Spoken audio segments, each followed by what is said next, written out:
Olá, tudo bem? Bem-vindos ao canal Flávia Pircher. Nesses tempos eu fiz um vídeo e passei assim rapidamente pelo torno de esteca. Gerou muita curiosidade, recebi muitas mensagens.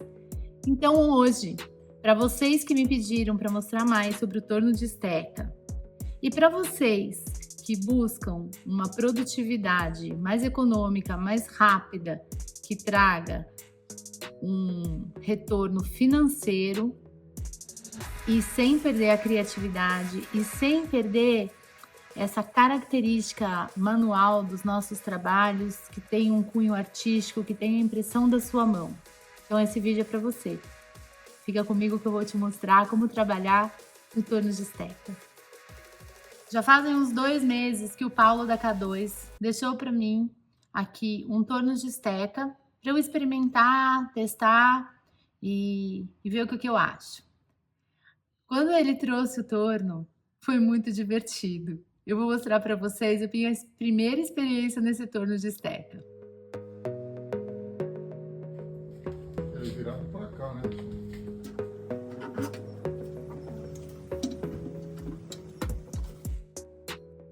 Quem tem que encostar mesmo, dá pra ir do outro lado. Quem tem que encostar é a chapa, né? Ó. Tá certo. Tá vendo? Porque é ela que vai dar a espessura final, não a madeira. Sim. Entendeu?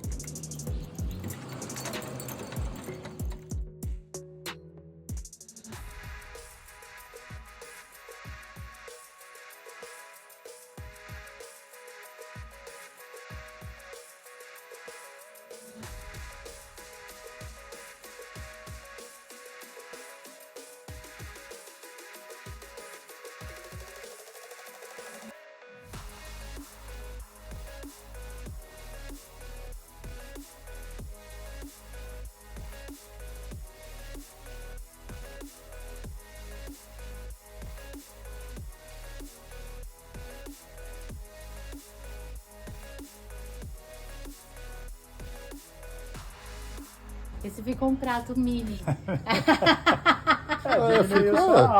Ficou. Ficou legal. Dá tá pra bom. deixar ele aí. Para primeiro, tá Oh, bom? tá ótimo. É claro que como qualquer equipamento, qualquer técnica, qualquer nova atividade, você tem que treinar, se dedicar um pouquinho para que você consiga fazer bem, entender como funciona. A minha primeira experiência rendeu um prato com a aba bem curtinha, porque ficou mais argila na pá de cima do que qualquer outra coisa. Ao longo dessas últimas semanas eu brinquei, mas a verdade é que a gente tem sempre que lembrar que muito dos nossos conhecimentos na hora da modelagem são atividades motoras. E que além da massa encefálica, a gente trabalha também com a habilidade manual, no sentido de que às vezes a gente não tem que pensar muito, a gente tem que ir sentindo com o tato e vendo o que funciona e o que não funciona. Mais ou menos como andar de bicicleta. Você, na hora que está pedalando, não fica pensando em que lugar você está fazendo o movimento, você está fazendo a força, a pressão. Quando a gente senta no torno elétrico, eu gosto de narrar as partes da mão que estão fazendo pressão, porque geralmente a pessoa acha que a gente está fazendo com a palma inteira. E isso não vai funcionar, não vai centralizar nada.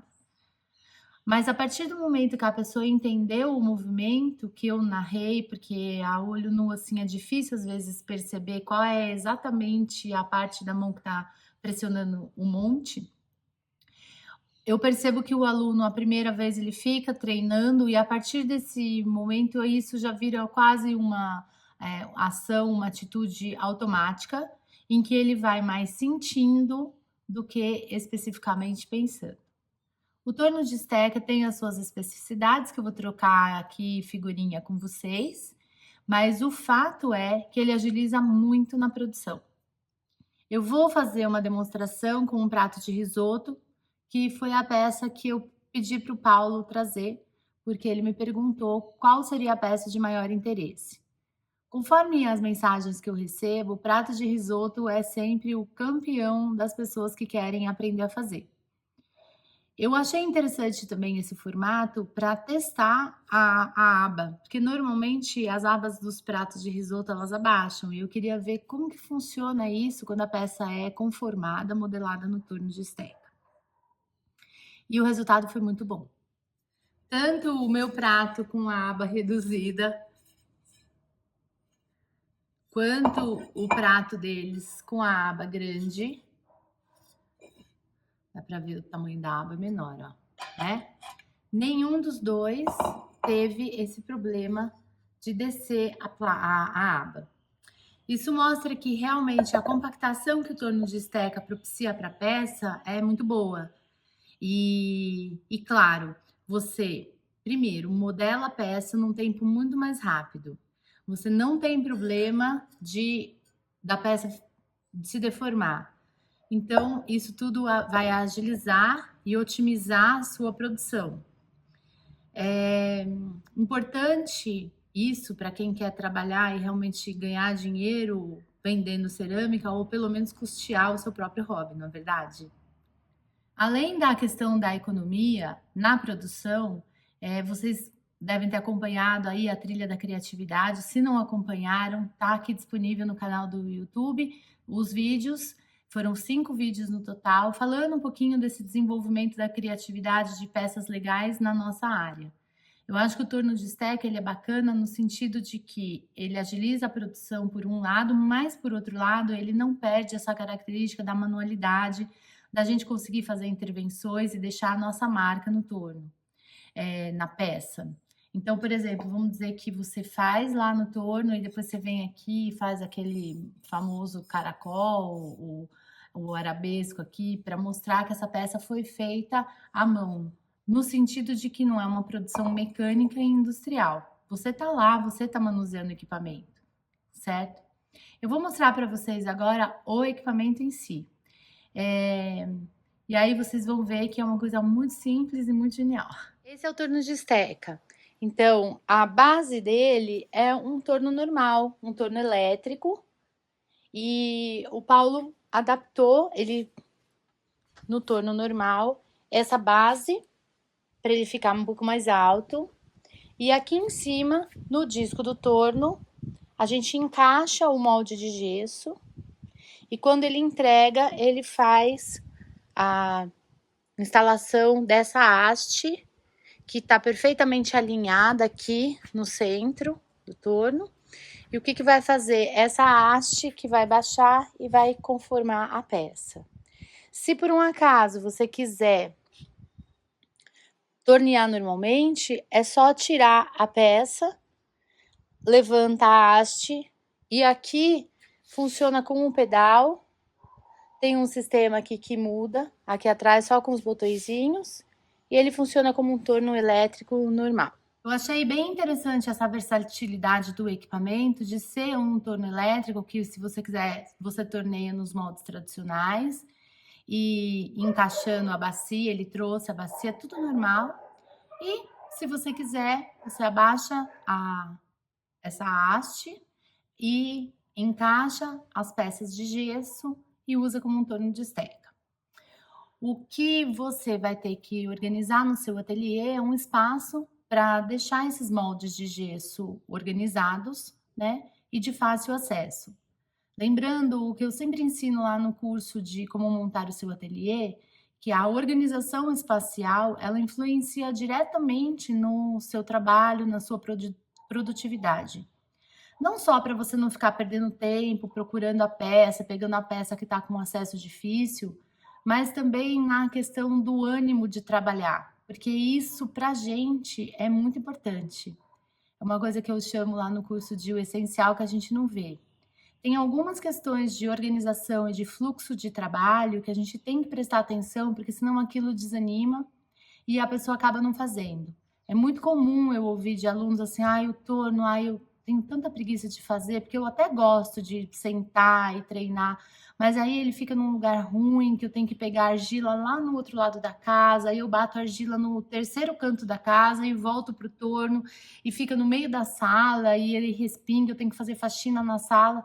Demoro mais tempo preparando e limpando do que especificamente torneando.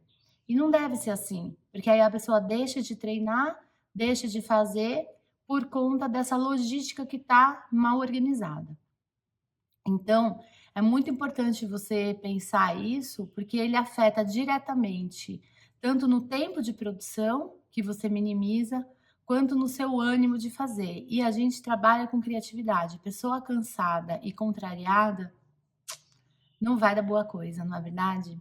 No meu caso aqui, o torno tá numa área que é coberta, aqui, mas é do lado de fora, assim, porque tá bem fácil do acesso para a argila tá ali, tá guardada ali, protegida, né?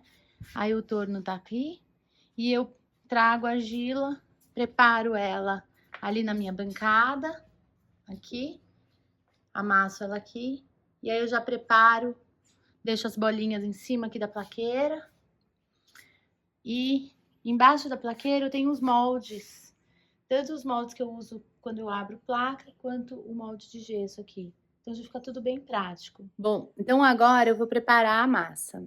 Importante você saber que ela deve estar um pouquinho mais mole do que normalmente a gente torneia no torno elétrico com as mãos.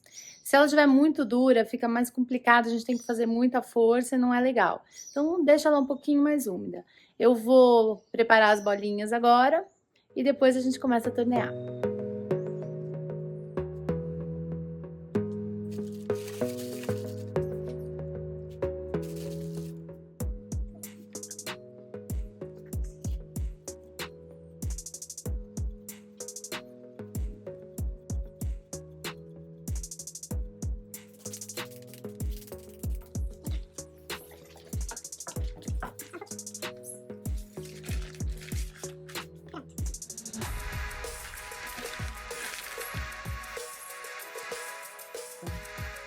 Bom, agora eu vou utilizar o torno propriamente dito. Então, dá uma olhadinha aqui nesse painel, olha. Garante que sempre esteja aqui na opção esteca, porque se tiver na opção torno, ele não vai estar conectado aqui, que tem um fio que conecta com a haste, tá certo? A voltagem dele você garante, esse aqui é 220, tá ligado na tomada. E como ele vai funcionar? Ele vai ter aqui um pedal. Conforme eu levanto e abaixo a esteca, eu vou controlar a velocidade. O pedal, você percebe o seguinte, olha, se você acelerar, ele fica parado, eu posso tirar o pé do pedal e ele fica parado na mesma velocidade. Isso é bem confortável para trabalhar. Vou deixar ele parado agora. Eu vou primeiro limpar o molde com uma esponja úmida, tá? E aí eu vou começar a tornear. Então, aqui a gente pode escolher dois perfis, um que é ondulado e um que é liso. Eu coloquei o liso, isso aqui vem junto, é uma borrachinha, cada uma é 1 milímetro. Eu vou fazer a borda do prato com 1, 2, 3, 5 milímetros, tá? Então, aqui, ó, eu venho, levanto a peça, acomodo para saber que eu vou ter 5 milímetros de espessura aqui. E aí, eu fixo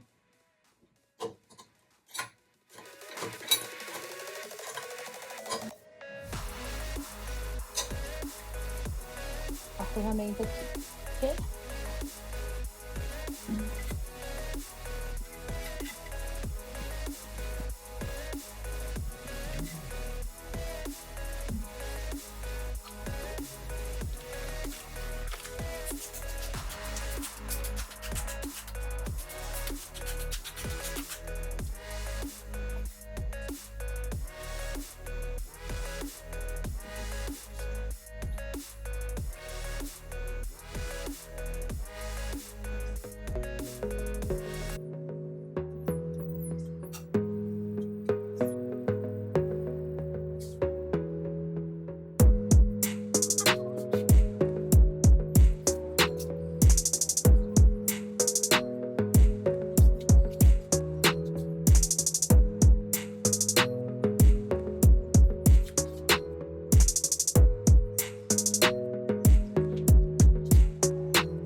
muito rápido, né? Claro que demanda um pouquinho de treino.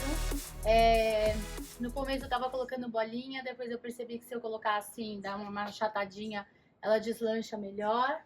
Aí você com o tempo vai pegando um pouquinho de prática de umedecer, para a argila não tá tão mole assim, e a água é só o suficiente para lubrificar, para isso aqui não grudar na argila. Aí a gente desce um pouquinho,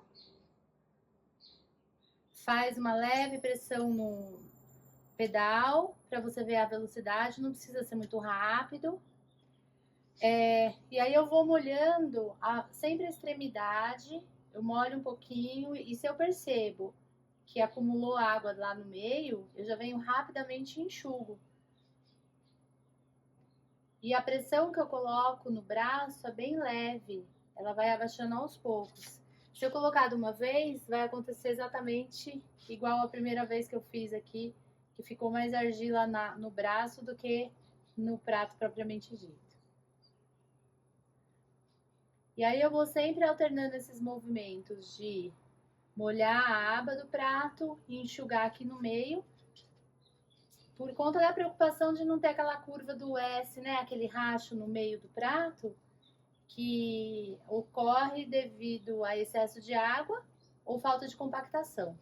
No caso aqui, falta de compactação não é, porque essa alça, ela compacta muito bem. Seria mais por excesso de água mesmo, então você toma cuidado. Você vai molhando aqui, é uma umidade superficial, a argila não tá extremamente mole, ela tá mais mole do que eu tornearia e do que eu faria a placa, mas não tá extremamente mole. Se ela tiver mole demais também, aí acaba dando problema na secagem, né? Então, a gente tem que pensar todos esses fatores para decidir o ponto de umidade da argila, decidir o quanto de água você coloca aqui, onde você coloca a água, não deixar acumular no meio, vai tomando conta desses detalhes. E devagarzinho eu vou aumentando a pressão aqui no braço e ele vai esparramando mais a argila na aba do prato. Até eu conseguir chegar na posição máxima, que é o que já foi regulado antes. E é isso. Vou filmar de novo. Aí esse excesso aqui, ó, eu vou tirar para dar uma última geral na peça. Ver se não ficou marca nenhuma. Também agora é a hora de deixar ela bem limpa para ver se não tem bolha.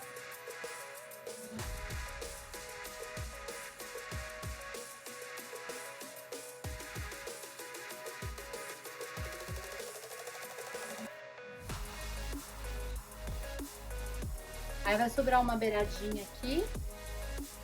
Eu levanto um pouquinho a haste, diminuo um pouquinho a velocidade. E aí eu venho com a ponta seca, delimito. E aí vai acontecer o seguinte, se aqui tiver bastante argila, facilmente eu consigo tirar e puxar um cordão grosso, assim. Se aqui tiver pouca argila, tiver bem fininha, ou ela tiver um pouco mais mole, eu não consigo tirar. Então não fica forçando. Deixa que a hora que ela começar a secar, eu venho rapidamente e puxo isso daqui.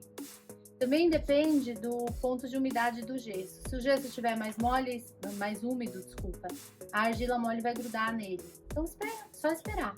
Conforme ela começa a secar, aí você puxa. Mas é importante você passar a ponta seca aqui e delimitar. Porque se você não fizer esse corte, quando ele começar a secar, isso aqui vai estar uma coisa só. Essa argila que tá aqui fica agarrada na lateral. Essa argila começa a secar, ela começa a retrair. E aí começa a trincar toda a borda do prato. Isso não é bom. Então você corta, porque o que vai acontecer? Quando começar a secar, essa parte retrai pra dentro e essa parte você tira. Aí você não tem problema nenhum.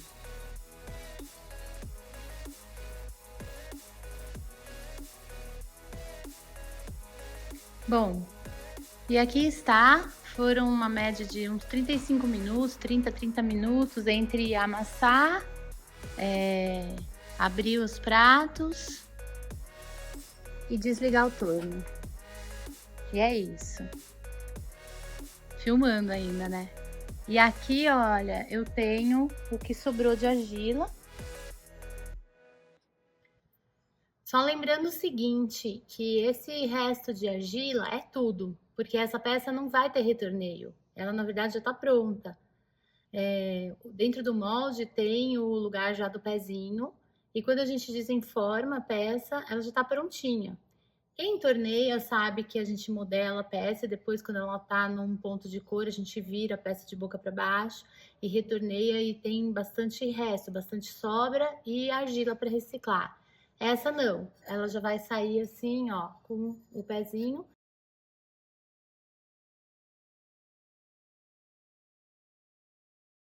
Então não vai ter mais sobra do que isso. Aquilo foi a sobra para 5 pratos, então é super bom e econômico.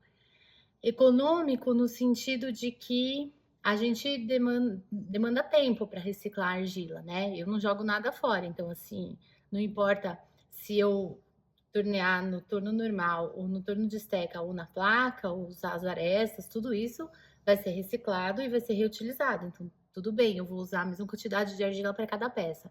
Entretanto, o tempo que eu vou reciclar mais ou menos argila, isso sim vai me custar. Então, se for colocar assim na ponta do lápis, é uma maneira muito prática, eficiente e econômica também de fazer as peças, né, com uma boa compactação. Aí a gente espera para secar e tirar do molde. Olha, deu uns 40 minutos do que eu tirei da esteca, então ele já tá começando a querer soltar, ó. Então aí você, ó, sai rapidinho, sem machucar a boca da peça, ó, fica certinho, tá vendo?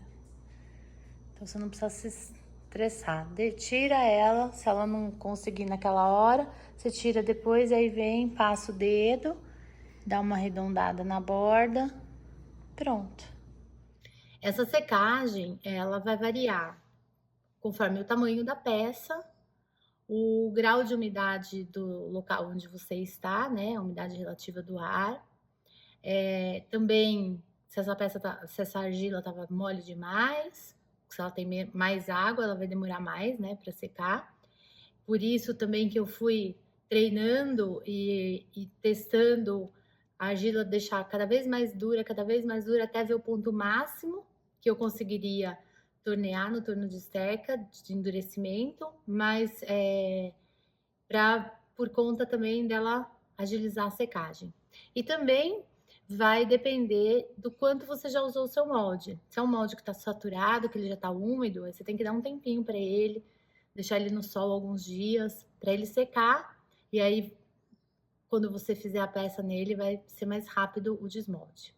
Eu vou deixar as peças lá, como esse formato dessa peça é um formato expulsivo, o que vai acontecer?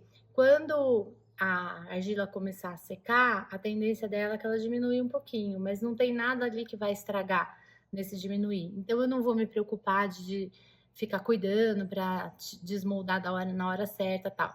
Já é final de tarde aqui, eu tenho outras coisas para fazer no ateliê, eu vou finalizar essas outras coisas e depois vou encerrar o expediente por hoje.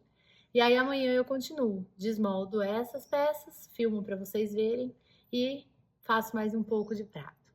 E assim a gente consegue otimizar muito a produção, tanto na hora de fazer, quanto na quantidade de barro para reciclar e depois no resultado, que é muito legal.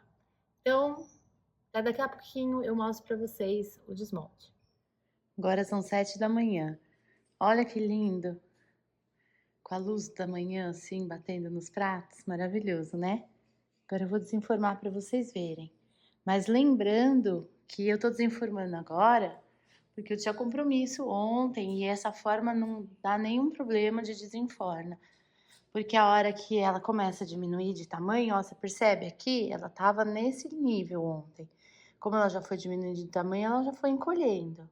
Essa forma não tem problema nenhum lugar vai estressar ela. Agora, se você quiser ter mais rapidez, em até 1 hora tem moldes que é super possível de você desenformar.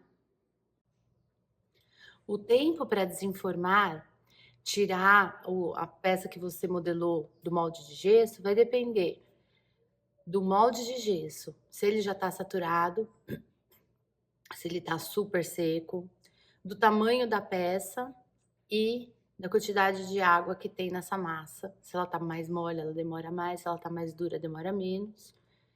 E, enfim, então eu queria tô frisando isso bem aqui, porque às vezes as pessoas falam: "Nossa, mas o seu lá no curso, no workshop, demorou 10 minutos e aqui já faz 1 hora". Mas quando eu vou dar workshop, eu dou peças pequenas, porque a gente quer otimizar o tempo para ensinar mais técnicas. Se eu levar uma peça gigante, a gente vai ficar o período do workshop inteiro fazendo uma peça só. Esse é o motivo. Então agora eu vou tirar a peça da forma. Vou garantir aqui que ela não esteja agarradinha na lateral para não craquelar e não estragar a borda, né? Então eu venho com uma ferramenta de silicone ou de plástico. Pode ser uma ponta seca, né? Uma agulhinha. Só que se você não tem muita prática, a agulhinha ela pode estragar o gesso, riscar o gesso e eventualmente tirar um pedacinho de gesso e ele acabar grudando na sua peça, o que não é legal, né? Então, se não quiser arriscar, você vem com uma de plástico de silicone que tem menos chance de estragar o gesso. Pronto, tá aqui. Vou colocar uma tábua aqui, um disco de torno. Vou virar. E aí, eu sempre tiro o molde da peça e não puxo a peça. Eu dou uma puxadinha assim. Se a peça tiver boa, ela vai descolar e soltar inteirinha. Se ela não tiver boa, a hora que eu puxar o molde, ela vai ficar grudadinha. Aí eu volto o molde e desviro. Já explico por que eu faço isso. Pronto, gente, tá aqui, ó. Que coisa mais linda. Gostoso de ver desenformar, né? Bom, eu sempre faço isso, eu tiro o molde. Por quê? Peguei um aqui menor para ficar bem claro. Eu viro. A hora que eu puxo, eu já sinto se a peça saiu ali embaixo ou se a peça tá grudada no molde. Se ela ainda tá grudada no molde, não tá no tempo bom. Então eu só abaixo o molde, desviro e deixo continuar secando. Por que eu não puxo a peça de cerâmica?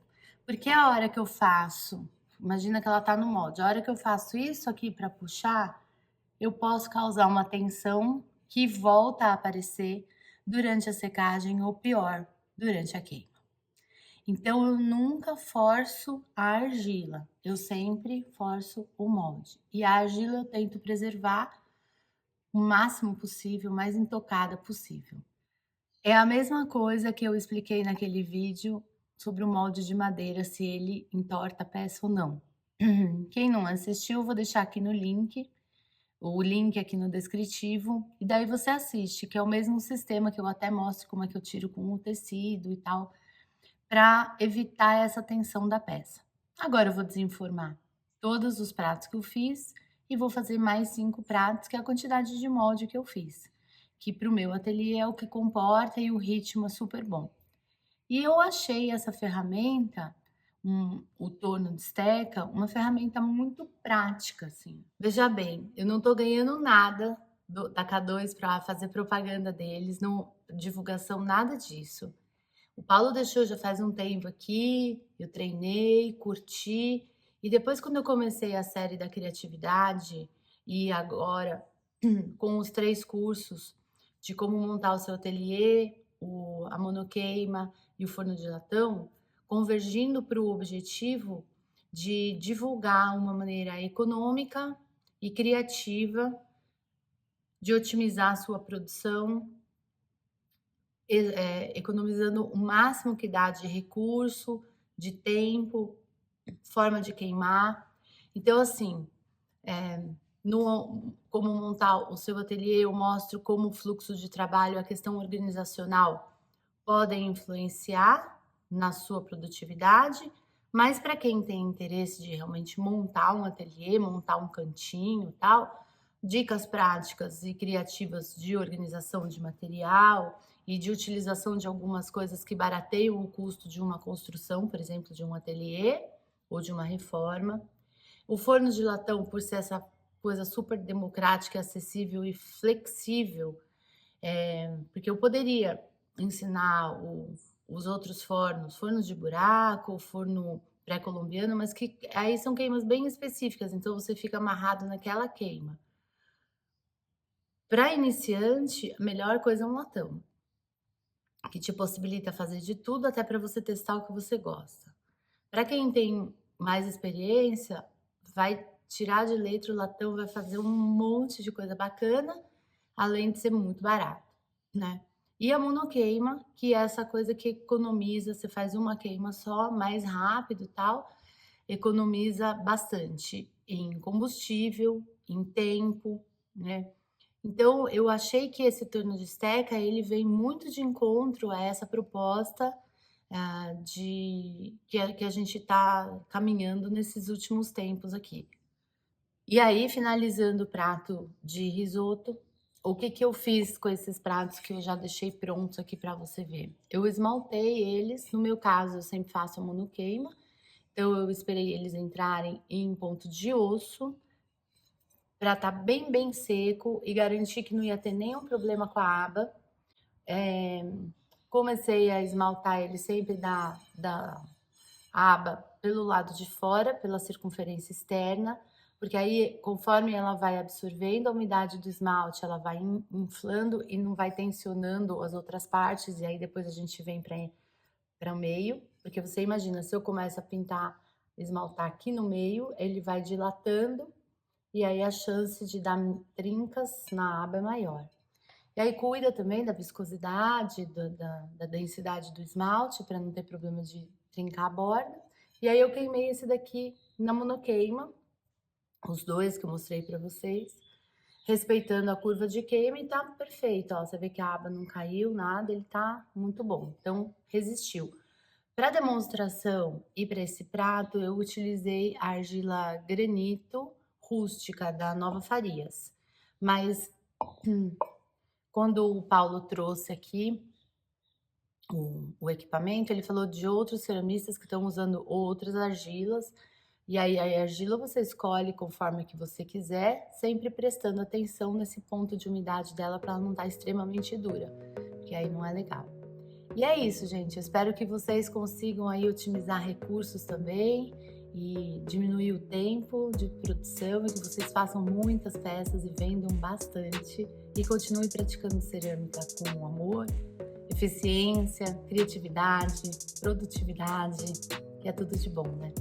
Boa semana para todo mundo e a gente se vê semana que vem.